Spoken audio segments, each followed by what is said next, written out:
Hello दोस्तों, कैसे हैं आप सब लोग। Welcome back to my channel. आप लोगों के दिमाग में एक सवाल ज़रूर आया होगा कभी ना कभी कि जब आप अपनी गाड़ी को लेके शहर में जब ड्राइव करते हैं और सेम गाड़ी को लेके जब आप हाईवे पे निकलते हैं तो आपने एक चीज़ नोट जरूर करी होगी कि जो एवरेज है ना, या जो फ्यूल कंजप्शन है वो बढ़ जाता है और एवरेज जो है वो भी इंक्रीज हो जाता है बराबर।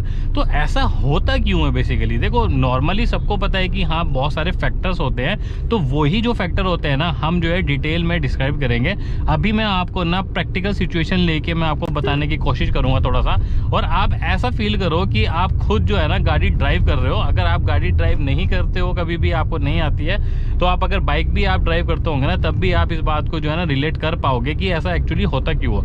अब देखो, अब हम जैसे शहर के अंदर गाड़ी चला रहे हैं बराबर, तो शहर के अंदर जब गाड़ी चलाते हैं ना तो एक बहुत ज़्यादा जो होती है ना मिक्स्ड जो है सिचुएशंस पैदा होती हैं। सबसे पहले उसमें देखो, जो आप खुद देखो, एक तो सड़क की जो कंडीशन होती है वो मैटर करती है। दूसरा, ये जो गड्ढे एकदम सडनली आ जाते हैं ये मैटर करते हैं। तीसरा, जैसे आप ये देखो राउंड अबाउट आ गया, अगर आपको यहाँ पे टर्न कर रहे हैं तो आपको ब्रेक मारना पड़ेगा, ठीक है। आप इंडिकेटर देके हमेशा टर्न करो, नॉर्मल ऐसे नहीं कि कहीं भी मुड़ जाओ। जैसे आपने इंडिकेटर देके मुड़े, फिर मैंने आपको बताया था कि जैसे गड्ढे वगैरह आ गए तो आप हल्का सा ब्रेक लेके, तो मतलब क्या है कि ब्रेक लगना, स्पीड बढ़ना, घटना। लेकिन कभी कभी ऐसी सिचुएशन भी आ जाती है कि अगर हम जैसे सिटी में ड्राइव कर रहे हैं ना, रेड लाइट आ गई सामने, तो भाई गाड़ी जो है कंप्लीटली बंद हो गई। तो वहां पे फिर आपका क्या, आपको पता है कि ठीक है कुछ लोग गाड़ी बंद कर देते हैं। अब गर्मी में वो पॉसिबल नहीं हो पाता, ऐसे ही चलता है, गाड़ी में इतनी ज़्यादा गर्मी होती है तो आपको वो क्या करना पड़ेगा, गाड़ी ऑन करके रखनी पड़ती है। तो ये जो मिक्स कंडीशन होती है ना, यही कारण बनती है आपका कि फ्यूल कंजप्शन को ये चीज़ें बढ़ाती हैं, ठीक है। अब एक चीज़ इसमें एक चीज़ और ऐड कर देता हूँ सामने आगे, बिल्कुल एकदम प्रैक्टिकल करते करते। जैसे सडनली आपका जो ये स्पीड, ये जो बम्पर्स वगैरह जो आते हैं ना, ये देखो स्पीड ब्रेकर्स वगैरह आ गए।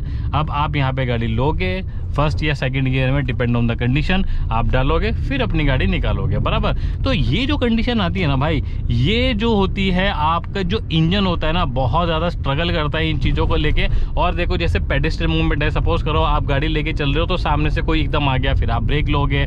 अब देखो जैसे यहाँ पे ऑटो खड़ा है, साइड में से निकालोगे, ब्रेक लोगे। तो कहने का मतलब क्या हो गया इन टोटलिटी, कि हम जो गाड़ी चलाते हैं, ब्रेक मारते हैं, स्पीड बढ़ाते हैं, एक्सीलेट करते हैं, डी एक्सीलेट करते हैं, ब्रेक मारते हैं, तो इस चीज़ में जो हमारे इंजन होता है ना भाई, इतना ज़्यादा जो होता है ना वो स्ट्रगल करता है। तो जो हमारे इंजन है ना वो इसी चीज़ में स्ट्रगल करेगा बार बार गाड़ी का मोमेंटम क्रिएट करने के लिए बराबर। तो जितना आप सोचो, आप एक एग्जांपल और लेके देखो, आप खुद ये चीज़ ना रियलाइज करना आप एक बार, कि जब भी आप लोग गाड़ी चलाते हैं ना, कुछ लोगों को आपने नोट किया होगा कि जब गाड़ी उनकी स्टॉप हो जाती है ना तो क्या होता है कि जब वो दोबारा से इंगेज करते हैं गियर को, फर्स्ट या सेकंड गियर में लगाते हैं, तो उनका जो इंजन होता है ना वो बहुत रेव करता है। मतलब आपने देखा होगा आवाज़ करता है घूं घूं की। देखो, एक तो उसका रीज़न ये होता है कि कई लोगों की एक हैबिट बन जाती है वैसे गाड़ी को चलाने के लिए और ट्रीट करने की उनको आदत बन जाती है। दूसरा, कई लोग जो नए ड्राइवर होते हैं ना वो थोड़े से कॉन्शियस हो जाते हैं, किस वे में, कि भाई ऐसा ना हो कि ट्रैफिक के अंदर हमारी गाड़ी कहीं बंद ना हो जाए। तो वो बंद ना होने के चक्कर में, डर के मारे क्या होता है कि स्पीड को थोड़ा सा ना रेव करते रहते हैं, ताकि हल्का सा क्लच छोड़ेंगे, स्पीड ज़्यादा एक्सीलेट करेंगे। इस चक्कर में क्या होगा, फिर आपके इंजन को बहुत ज़्यादा स्ट्रगल करना पड़ता है। और कई लोगों को आपने देखा होगा गियर डालते हैं, मलाई की तरह क्लच उठाते हैं बिल्कुल, और गाड़ी आपका जो है मोमेंटम लेना शुरू कर देती है। फालतू की स्पीड जो होती है वो नहीं करनी पड़ती, ठीक है। अब देखो, जैसे स्पीड ब्रेकर आया, आराम से मैं आ रहा था चलता हुआ थर्ड गियर में डाल के, तो फिर दोबारा से जो है जितना ज़्यादा आप गियर चेंजेस वगैरह करेंगे, उतना ज़्यादा क्लच दबाएंगे, इन चीज़ों का यूज़ होगा, उतना ही ज़्यादा आपका जो फ्यूल का कंजप्शन होगा ना वो बढ़ेगा, राइट। तो हाईवेज पे होगा क्या, आपकी जो मोमेंटम है वो बिल्कुल बरकरार रहेगा। फिफ्थ गियर में जो भी आपको स्पीड मेंटेन करके रखनी है, 60, 70, 80 बटावर, जो भी डिपेंड करता है कि क्या स्पीड लिमिट है, वो आपको मेंटेन करके रखनी पड़ेगी। इंजन को ज़्यादा स्ट्रगल नहीं करना पड़ेगा, सिर्फ आपका जो एक्सीलेटर है उसके ऊपर आपको हल्का सा लाइट फुट करके मेंटेन करना है अपनी स्पीड को बराबर। तो उस कंडीशन में आपका जो इंजन है भाई बिल्कुल भी सफ़र नहीं करेगा, राइट।